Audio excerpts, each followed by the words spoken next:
My little pony, my little pony. Ah, my little pony. Ladies and gentlemen, welcome to the Spodcast. Tonight, we have an evening of friendship, magic, and ponies. With me tonight are Charles, Kitty, and new guest member, Jay. Oh, dear, you wouldn't believe how much trouble I went through in order to get that right. Anyway. Excellent, Joe. Stop patronising me. Anyway, we're first going to be starting off with Jay's favourites episode. As you're a new member, Jay, it's going to be your introduction. Then we're going to be talking about, of course, the big event, the Season 3 premiere of MLP. And then we're going to go all philosophical afterwards and talk about what happens after this. What are we going to be doing? What the animation world and what everything else is doing post ponies. I'm betting on Pony Apocalypse. Yes. Did you just instruct me to post ponies? I'd better go do that then. Shall we start then? So Jay, what's been your favourite series of the past 5 years? Adventure Time. It's probably because it reminds me of Monty Python in the comedy. Plus, the theme song is so damn catchy.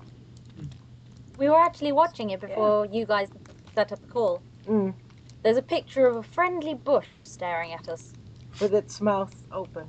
That's like a terrible euphemism. Yes. Moving swiftly onwards. Yes. Favourite series of the past decade? It would be Foster's Home for Imaginary Friends. Well, mostly because the concept for imaginary friends on it is so amazing, and like I just love having the idea of having a home for them, like when their owners have grown up.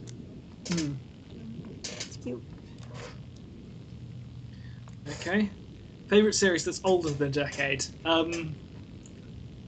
Well, everyone who knows me should know that it would be Batman. Anyway, Batman was like a huge part of my childhood with the comics and the movies and stuff, and I don't know, the animated series just completed the whole thing. It was like, it's one of the more perfect adaptations of Batman until, better than the recent films. Okay. Favourite animated movie? I'm hazarding a guess here, but I'm having a say, is it something to do with Batman by any chance? Batman Beyond. It's Return of the Joker, and it just sums up his character very well in that he doesn't let go of. I know Batman's not one for forgiving, which is probably why he's Batman and not a billionaire who's donating so much to charity. And also just Joker and the new Batman fighting it out. It's like, this is perfect. Oh, I love Return of the Joker. Especially adore it because many people like to give the bash down to Terry McGinnis because, he's not Batman. And when you see him in the final act and he's taking down the Joker in his own way, in a way Bruce never would have.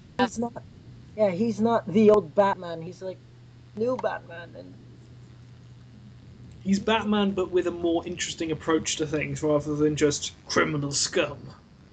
Oh yes, he is the reckless kid, but he grows and he has a personality, and I think his girlfriend is boring as hell. He should have got together with Max. Is Max a man or a woman? No, woman. Max was the pink-haired girl. Pink-haired, That would have been a much more interesting ending if he had together with a man. But with who? I haven't watched this, so I wouldn't actually know. Shriek. The Joker. That's an interesting ending. The Joker's like 40, 50.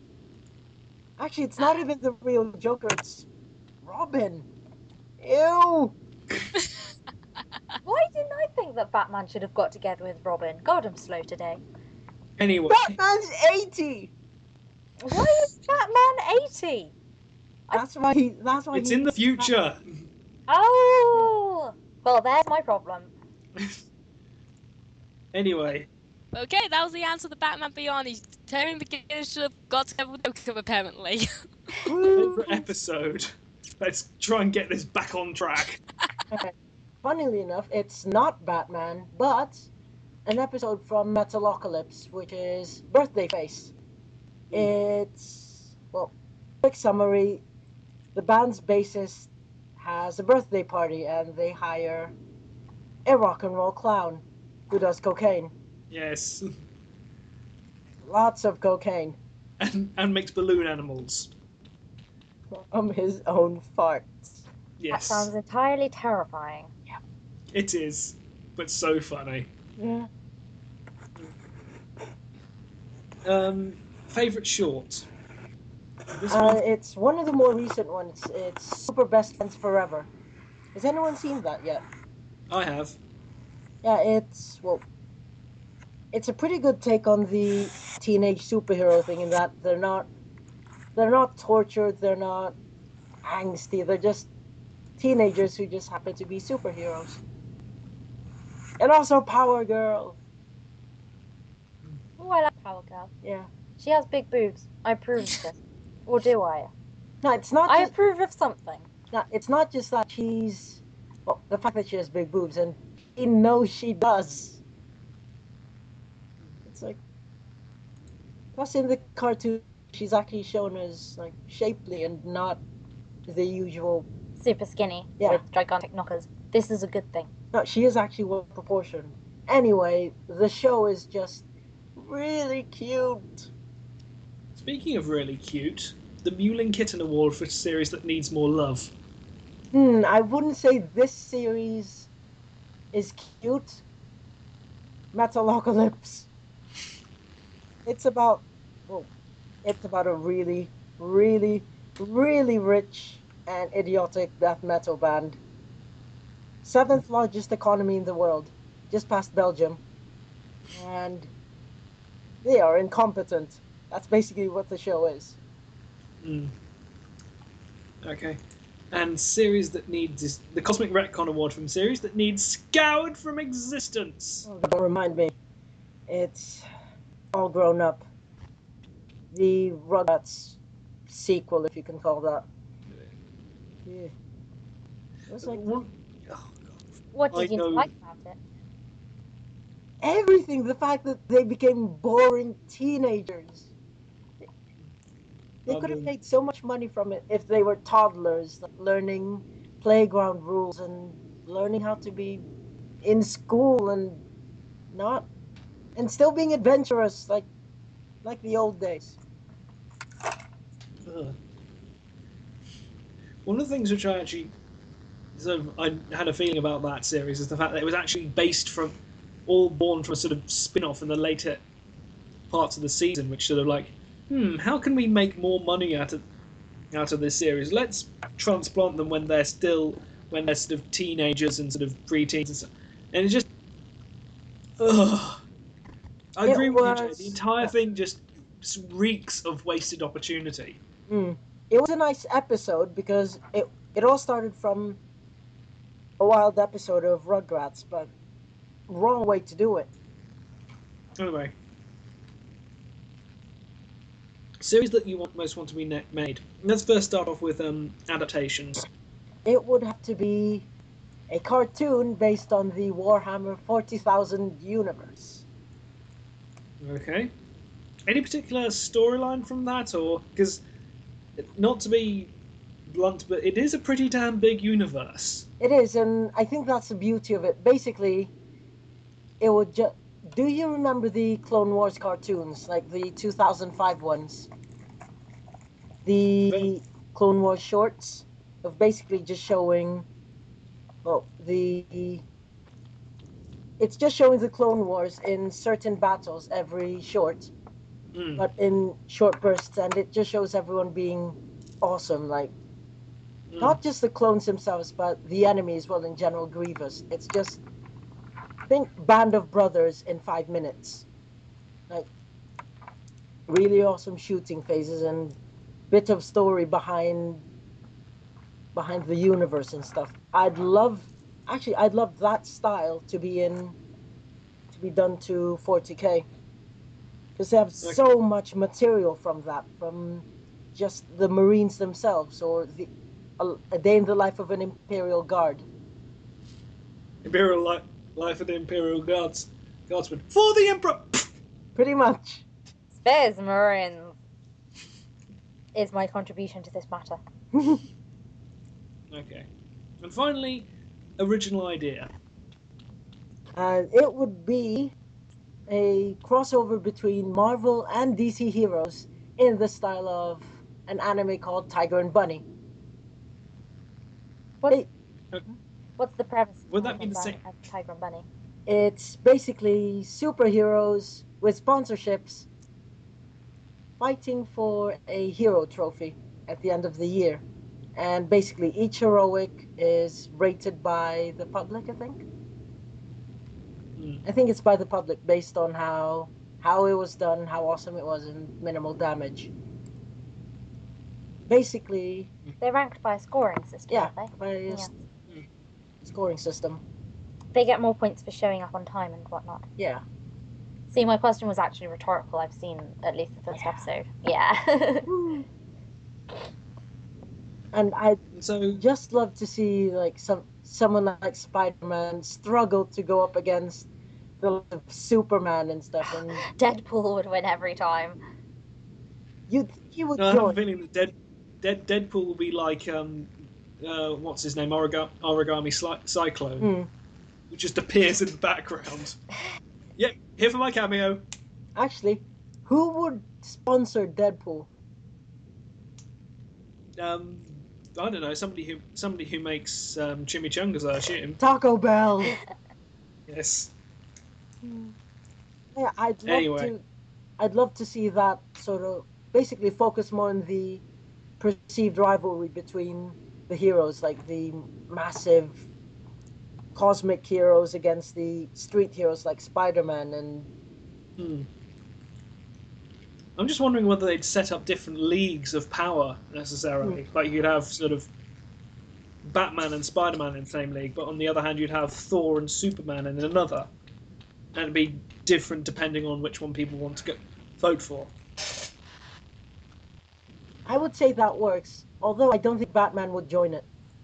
In the same way that he didn't officially join the Justice League. Well, in the animated universe anyway.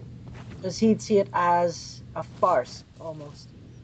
And that's another thing That's another thing that'd be a good theme for the show. Like, whether doing the heroics for the glory or for the actual heroics. You can guarantee that Superman will be like, oh no, we're doing it for the actual heroics. But he'd still be sponsored by the US government or something. Of course, a lot of heroes would still do it for the sake of helping people in need. But they would also always be benefited by the amounts of money and technologies that the companies can offer. And I'm sure that quite a few of them would do it solely for the money. And it would be quite interesting to see which ones would turn out like that. Yeah. Like how much the money would twist their personalities. Iron Man being sponsored by Apple. No, actually, Iron Man would sponsor himself. Yes, Iron Man is sponsoring himself. Yeah, Tony Stark sponsors Tony Stark. Pretty much. In the Tony Stark show, featuring Tony Stark. I'm shipping this. A four-way Tony Stark. Actually, in the show, that would be perfect. Just Tony Stark. On Tony Stark. On top of Tony Stark with another Tony Stark. I was going to say Stark having his own camera crew and stuff following him. In Iron Man suits as well. Instead of just Rhodey Rhodes in sort of with a camera instead of a machine gun as War Machine. Anyway, should we move on to the main topic of ponies? Episode 1 and 2 of Season 3 of MLP. Thoughts? I really liked his mane. In all seriousness, I really like their manes. Yes, I noticed that it seemed to be the same two characters that were switching between normal pony and crystal pony, which I felt was a little bit lazy, because there was one particular pony had quite an emo mane, and she was constantly switching back to having a blue mane, and then again about 2 minutes later she'd be switching back to having the blue mane from the emo mane, and it was a little bit they did switch over quite a few times with some of the ponies, like the male pony who had the hat. Possibly. I'm actually surprised by how kind of underplayed these crystal ponies were, because they say that the Crystal Empire, wherever it was, has been disappeared for all this time. Then it comes back and everyone's like, crystal ponies. That's something you don't see every day. Ponies made out of minerals! React! I don't think they're actually made from minerals, it's just... Think of it as... albino ponies? Like, instead of having really pale skin, they're semi-see-through. It seems that... I won't say see-through, just more crystalline, like, their coat is, like, shinier than most. As far as I see it, they are normal ponies who have had the magic of the crystal heart acting on their bodies, which has caused them to become transparent and crystalline. Oh, that's a fair point, because... And another reason why they wouldn't have been... why nobody in Equestria seems to be taking any notice of them is quite likely that, because it's in a hard-to-get-to place with the storms and the snow, not many ponies are going to go and visit anyway, so it would be quite easy for Celestia to cover it up. And for another thing, any Democrats of the pony world, for example, Celestia and Luna, would be stopping them from going there because they're aware of the danger and they're keeping all ponies out, except for Twilight Sparkle, of course, and her. Plus, it's been gone for 1,000 years. So people wouldn't be expecting it to return? Mm-hmm. Okay. So crystal ponies have been put under house arrest for the last 1,000 years. Yeah. Poor them. They don't seem to have noticed any time has gone by, though. Some of them did. No, only when they remembered. I imagine that it was quite a distant existence, that they couldn't quite perceive it fully, so they probably didn't experience it as we would experience normal time. I imagine it kind of like being stasis lock in Red Dwarf, in that they just sort of were exactly the same pose when they went in. Then 1,000 years later, when they came out, they're in exactly the same position. They just carried on as normal, and they go, wait, was that 1,000 years? Yeah, some of them seem to react that way. I think what Shoal was talking about was that one of them says, yes, I haven't felt this way in 1,000 years or something, but it could just be that he was making a humorous joke on the fact that he's been frozen for 1,000 years and he hasn't really experienced it. Otherwise, it implies, if they weren't in some form of stasis, then it implies that ponies can last a lot longer than we originally thought. Or they were just in a floating timeline, like The Simpsons. We're going very deep into this, and we haven't actually talked about what the episode's about. Oh, Twilight Sparkle is sent to help Princess Cadence defend the crystal ponies from Big Bad, who only appears for like 2 minutes. King Somber. What season 3 is getting at is that it clearly has a set plot that's already established. Twilight Sparkle is given a test where her magic is going to be put to the next level, and if you actually skim forward to the last scene of the second episode, you'll see the two princesses looking over an interesting book that's covered in stars and looks very ominous, and it's really foreshadowing Twilight has a destiny made for her. And the book's cover seems to be quite similar to Twilight Sparkle's cutie mark. Yes. And also when they were sort of having that talk in the palace, you had a sort of sun halo and a moon halo for Luna and Celestia, and then you had Twilight Sparkle's cutie mark sort of slowly appearing in the background. My initial thoughts were that it could be that Luna and Celestia are aware that something's going to happen to them soon, and they're training Twilight Sparkle to be the replacement princess. Possible, although that would end the series. That would, yes. So, I think they're just training Twilight to the next level, and then season 4, then It could be that they announce that, and there could be an episode where Twilight becomes an alicorn, because I believe there's been official artwork of Twilight as an alicorn. So it could be that there's one episode where they think that Luna and Celestia won't be able to come back and she takes over temporarily as princess. But I doubt that they'll end the series this soon on. Although season 3 has been... It's only 13 episodes as opposed to the 24 of the past 2. 13 announced.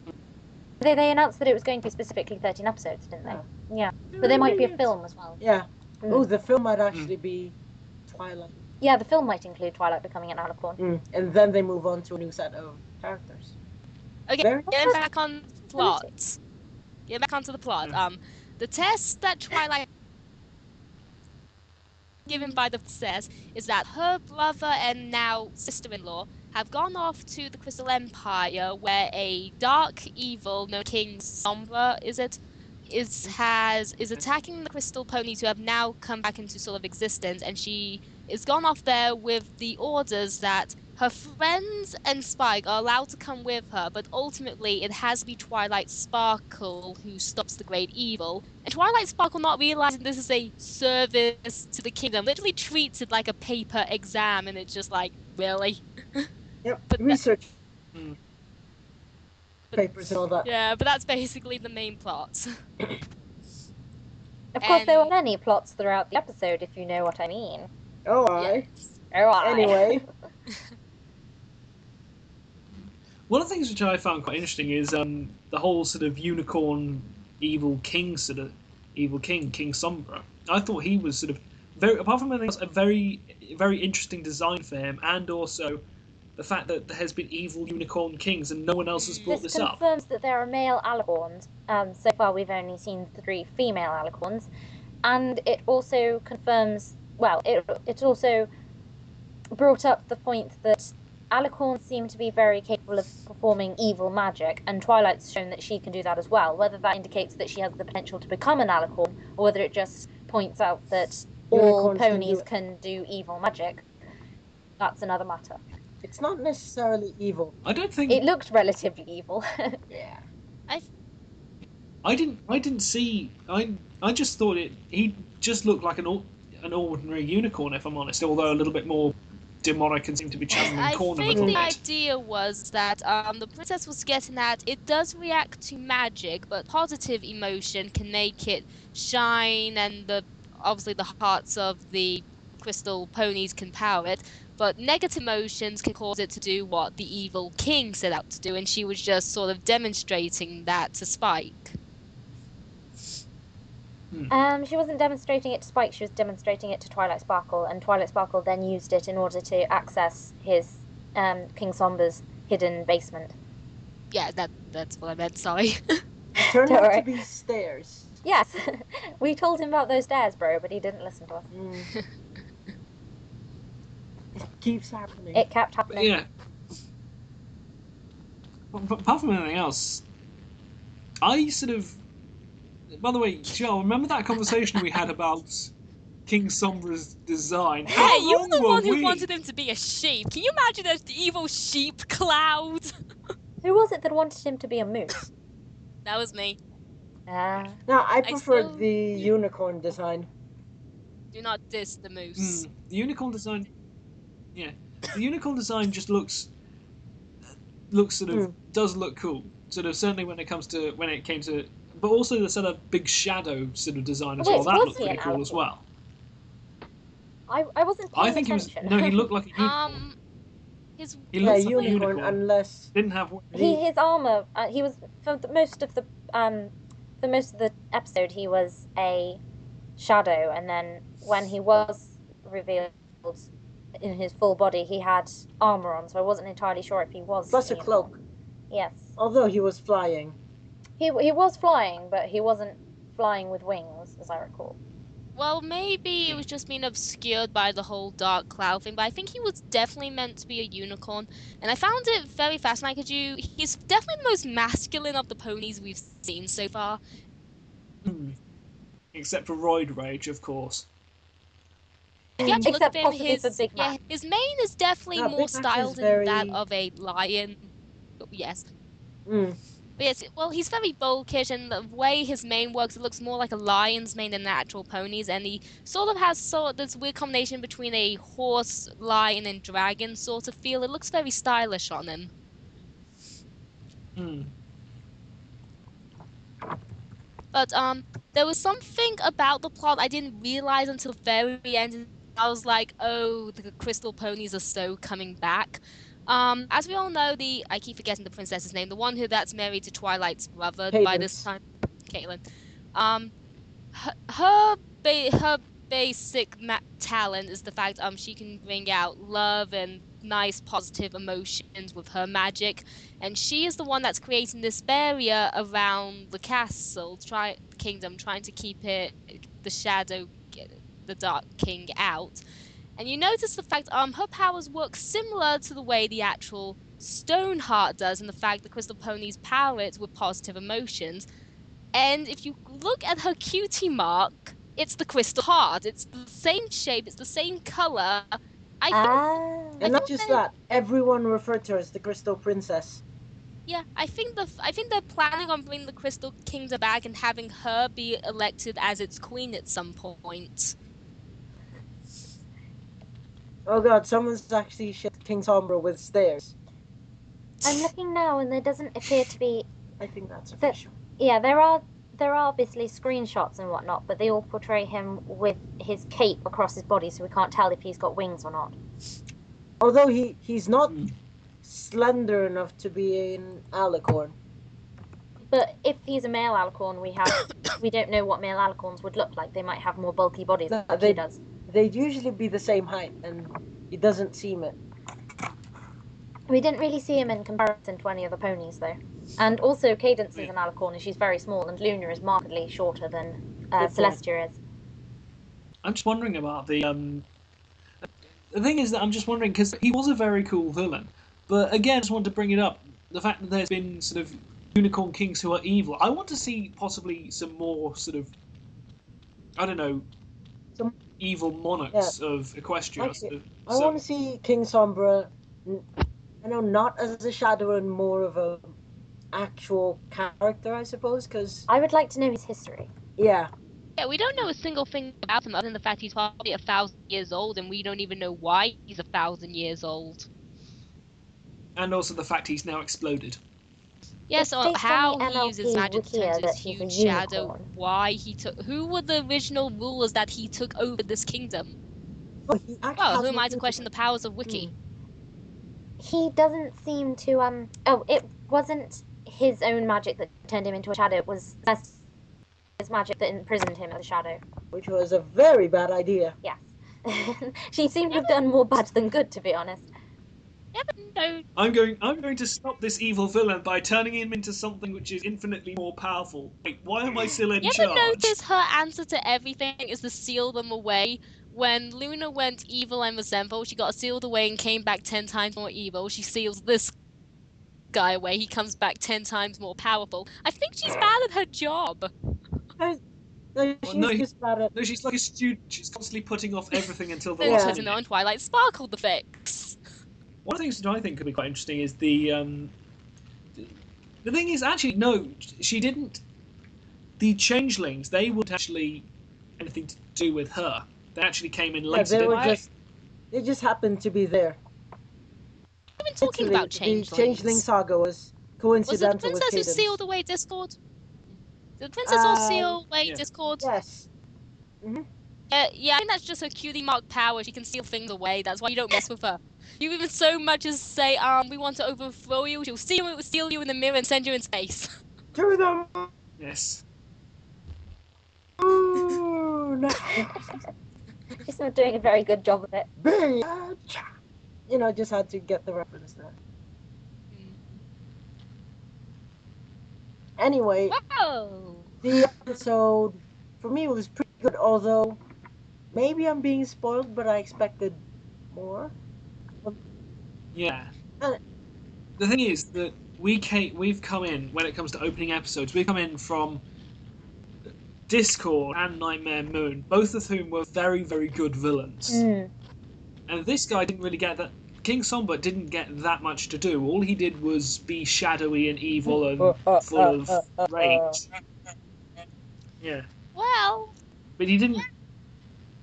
I think when it came to the other openings and endings of season 1, you literally had this whole build-up of your reading about Nightmare Moon in Twilight's book, and you follow through her story. You get to meet the other main cast, and you see what they do. You see their personalities, and they're very dominant in it, and that was a very good episode. But everything in the episode was foreshadowing. Well, the whole thing... ending will be very, very good this season. With this called the... What's up? Sorry, I'm sorry. Did I zone out because you don't seem to realize I've been talking? Oh, we didn't hear anything.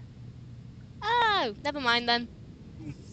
You're talking about Discord, as far as I remember. I was talking about the other 3 villains and the season openings and endings and why they were good episodes. Okay, let's hear that. Yeah, sorry. It's lost its flair now. Oh, it's lost its flair, and I don't think I can repeat it. Try. Do not try. Okay. Why I think the other episodes, the 2-parters, were not better than ones we currently saw. In the 2-parter opening for Nightmare Moon, we instantly knew her character and backstory by Twilight reading the illustrations in her book, and through her we follow her story, so we know Twilight Sparkle's personality throughout. Through her we follow the other 5 main characters and get their personalities and becomes their story to help save the kingdom. With Discord, he is told through Cherry Lee's sort of class field trip, and we instantly know what he's about, and he steals the spotlight because he's in it every other second, and you love it when he's in that episode. It's wonderful. With the Changelings, it built up to this wonderful thing with Twilight Spark's relationship with a natural family member and the evil princess. So that led to this whole build-up, and the second part really paid off once the Changeling Queen takes over, and her creatures just swarm in and literally take over the castle and even imprison the princess. So those all had very good build-up, very good action, and between them, we get the evil king's story down, but we don't really know anything about him. Twilight is constantly fussing over a test, even though she should be taking this a whole lot more seriously than a written exam or something. And the other ponies don't have much else to do other than the fact they are literally the distraction to host the party, so none of the crystal ponies get depressed. We get more of the story about the kingdom, but not the actual characters. Because we literally got their history. Nothing else. Also, we weren't really given a character from the Crystal Empire to focus on, because although Cadence appeared, she appeared quite briefly, we weren't given any new characters from the Crystal Empire. Everybody seemed to be quite more background ponies than main ponies, so we weren't really given a focus to care about. Although we weren't as interested in the plight of the Crystal Kingdom as we could have been.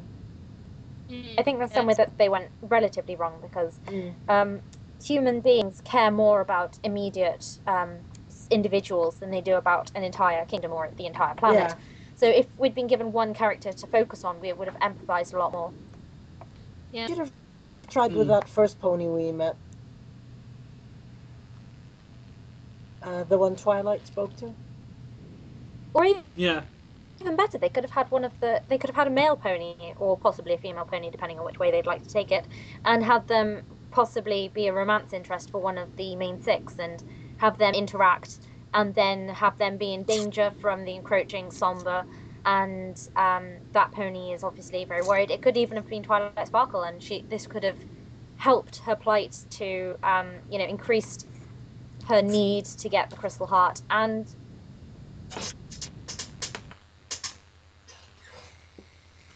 it could have been a choice for her between focusing on the test that she's perceived and getting to know this male pony that she's really interested in, which would have created a nice dynamic. Yes, that's the one. Thank you, Jay.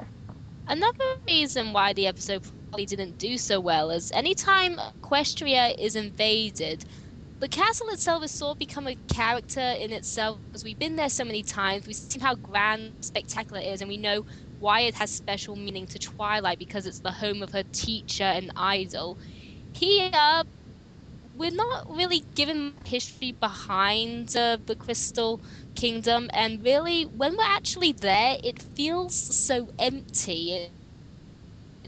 Even the village they come from, even the village they come from, even the village they come from seems to have more stuff happening than what's going on in this one kingdom. Well, I think that was the feel they were going for. The kingdom was empty and sort of dead. Could it have been that King Sombra killed a lot of ponies? We do a lot of speculation, but we don't really see him do anything. We don't even get so much as one of the ponies having one of the crystal ponies coming out of it saying, wait, I seem to recall and have like a brief flashback of the kingdom being destroyed around them. It's like, no, still up to speculation. What do you think happened? I don't know, maybe they were planning on just bringing him back. As I said, the episode focused way more on foreshadowing. Because almost every plot point there is baiting everyone. Because, for example, even just Sombra's horn, when he was vanquished, everything but his horn stayed. Not the armor, not his body itself, just the horn. The thing is, the previous series didn't need foreshadowing, and that's something which I'm actually worried about. It didn't need an overarching story because of the fact it was so fun, it was so joyous, it had all the right components in there, and it sort of all worked well together and made it, I don't know, it made it like you wanted to watch more of it. It made it that you wanted to watch more of it because you wanted to see these characters not necessarily progress, but you just wanted to spend time with them. You just wanted to spend time with Twilight, you wanted to spend time with Rainbow Dash, you wanted to spend time with Applejack, you want to spend time with Pinky, Fluttershy, Rarity, Spike, all of them. I think it comes down to Lauren Faust and her leaving as lead writer of the show. Because here they're clearly going for more action-packed and they want to really up the scale, but with her complete understanding of who the characters are and what it is the show is about and what we love about the show, I think they sort of lost that spark that she brought into it. Isn't she still creative? She's there as she's left to pursue her own work, but she's still on the crew looking over their shoulders just to give them direction, but she's no longer the main writer. Hey. We should ask if we can... Yeah, how much longer do you think this is going to be? Because we're hoping to go to a social. Well, if we spend about 10-20 minutes talking about what we're going to be doing after the ponies and so on and so forth, that should be it. Okay. I'll be setting up the editing afterwards, so yeah. I think we've actually covered a huge amount, and we've actually done really, really well. Yeah. So yeah. All right then, let's discuss the after effects of ponies. Yeah. What are we going? I think we need to move into this topic now. We need to have a long discussion. We need to have a discussion about this. With this show? This show has come along and it has changed the landscape, and we need to have a think about how it has changed the landscape, and who it has changed the landscape for. Well, it's changed the landscape for everybody on the internet. The internet has become a much more confrontational place for many people, and a much more friendly place for many others. I'm expecting more show tie-ins to toys, but at the same time, I'm seeing more quality in them. Because with ponies, you've got Hasbro's Hub Network, which is dedicated to basically being a giant advert for their toys. Basically, instead of toys made for the show, it's shows made for the toys, like Transformers. Well, that was already there, but it wasn't as known. You also have Pound Puppies and apparently Littlest Pet Shop. Yeah, the Littlest Pet Shop has started a TV show now. Yeah. Because Japan was there by miles with Beyblade and stuff. And the mini 4-wheel drives, which I remember Zoids, fondly. Gundam. Yeah. Pokemon as well. Yes, Pokemon. It seems that Hasbro has finally caught on to the fact that bronies would really like some high quality toys, and they've realised now that they finally realised that they can make an absolute killing if they start making show accurate and good quality toys. So they finally started the vinyl collection, which is going to, I presume, have vinyl in it, though she wasn't the first for some reason. It's already got a really good Rainbow Dash, it's got a really good Derpy. I think the next one's going to be Fluttershy, which is great because she hasn't even got her individual mould in the blind bags yet. So I'm quite looking forward to that. I might get one. What surprises me is Hasbro already do high quality stuff with Transformers and Nerf and stuff. It's just... Yeah, I don't understand why it's taken them so long to realise that bronies want good things and that they're not just going to be happy with... Well, a lot of them have been happy with the sort of cheaper brushables and more kiddie stuff. But with the overall theme of, well, shows in general, I also noticed a movement from basic traditional animation to more Flash-based stuff. The entire show is animated in Flash, isn't it? Yeah. And I heard there was tweened as well instead of individually framed. Like, instead of framing every movement, they just make Flash animate the bodies. Yes, that's the wonder of Flash animation, because you already have the molds for your characters, so you don't really draw them, you just reshape them into what you want them to do, and they get out episodes so much faster because of that. This sounds like something that would really help my evil plan to create an anime to take over the world. Okay. Sorry, what? The thing is that one of the things which I'm actually potentially worried about is that other companies will see My Little Pony and will see the success it has, but they won't see the good writing behind it. They won't see the good quality and the time that this has been put in. They'll see how much money is being made, but they won't see the reasons why. Yeah. Exactly.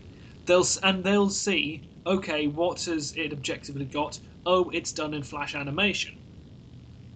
That's it. That's all they'll see. To be fair, there are some cartoons that could really do with picking up on the whole, we could make a lot of merchandise for this. For example, Adventure Time, they haven't really got a lot of merchandise. And I would really love to see some great quality Adventure Time merchandise. And actually, with the Flash official animation thing, I would probably appreciate it, like more shows picking up on the Flash, because it's so crisp and clean. Yeah, plus, as Charles said earlier, it's easier to produce. Which means you can have more of it, which is probably a good thing. More and more. It's also a double-edged sword for most artists in the animated studios. So I don't think all of them appreciate Flash animation. Well, it is. As I said, it potentially means that we are going to get a glut of very poorly made Flash shows, which are basically there to advertise toys, and I have a feeling that it may end with people being turned off the whole idea of Western animation, because of the fact, even though it has such good quality stuff, sometimes they're just going to see all of this cheaply made, very, very poorly produced, very poorly written stuff. But then also this could be a chance for people to start making their own works. For example, I've been interested in making an anime which is Western based and, more like a cartoon but with the anime style. And I would really love to make that. I would absolutely ensure that it would be very well written.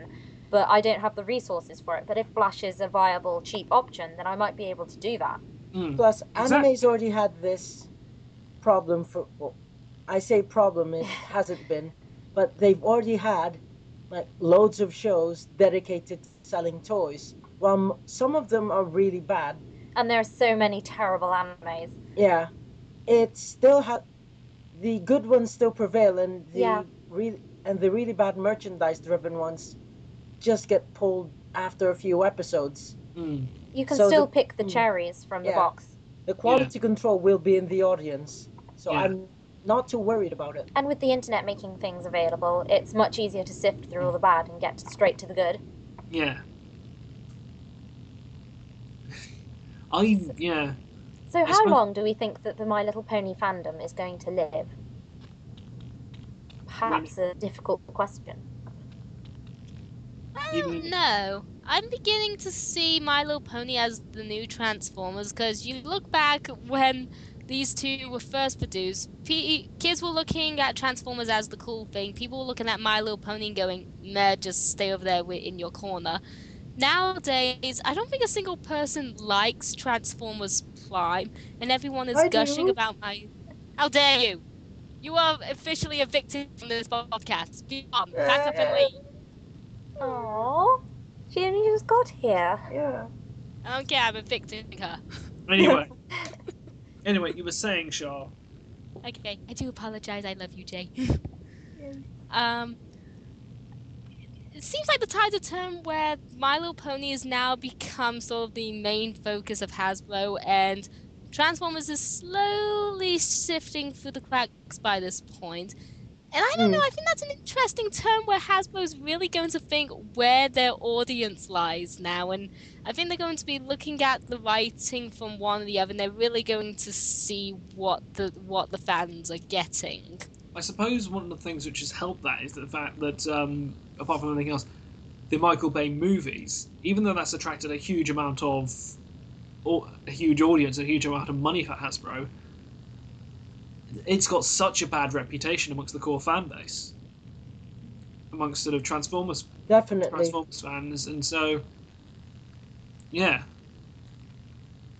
although from my point of view, I think the Transformers fan base is shifting from animation to other forms of media, because the Transformers video games by High Moon Studios is amazing, and the writing team for that is just wow. Which I'm thinking that the Transformers fan base is shifting from the TV show to like the games and stuff, because the Transformers audience is growing up from when the cartoons were made, like with Armada and stuff. Basically, they want darker and grittier, and only the games will provide that. But then, also, the My Little Pony fandom is already quite old. I mean, for example, we all like it, and we're all in our teens, in our 20s. I'm not sure how old everybody is. But the question is, does the fandom have a sell-by date? Will there be a point where it will just be forgotten about, or do you think that this is something that's going to carry on for years to come? I'd say it's going to evolve, but it's going to carry on, much like the fandom of, like, say, Red Wolf or even Transformers does. It'll just move to a different, like, style. I think My Little Pony, if it continues on for up to season 5, I can easily see it running dry and the fan base slowly drifting away from it. But if, say, this 3rd season does wrap up everything, I would say it would be the base breaker for a whole bunch of other cartoons, and I can see it being such an influence for the next generation, because what it does well. Yeah. So what you're saying is that it would actually be better for My Little Pony to end with season 3? Yeah. I'm a firm believer. I really am a firm believer in letting something die in its prime and always having that glimmer of hope of that glorious 500 episodes you've always been dreaming about, than to actually have him say, dear God, why hasn't it not died yet? I do like that yearning, twisting feeling in my stomach of saying, what if, even though it kills me. I just love it. Yeah. Okay, my brain is now in Batman mode. Basically, you'd rather... Oh god, I'm gonna quote Dark Knight now. Basically, see it die a hero or a good show, or let it live to see itself become a really bad show or a villain. Oh god. Yes, I want My Little Ponies to die a hero. Yeah. Nobody wants to see a Sex in the Equestria movie. If I'm Oh God, no. No, we have the internet. We have the internet for that. Shut up. I think Unfortunately, I can see Hasbro really dragging it out and eventually, to use an appropriate metaphor, flogging a dead horse for as much money as the series can bring in. Ew. Unless Lauren Faust can pull the reins. Oh God. And hold Hasbro back from making as many series as it possibly physically can, I can see it lasting for a whole lot longer. Time will tell, unfortunately. And I think on that note, it's time to end the show. So it's good night from me, and it's good night from everybody else here. And remember, everybody, cartoons are no longer child's play. Good night.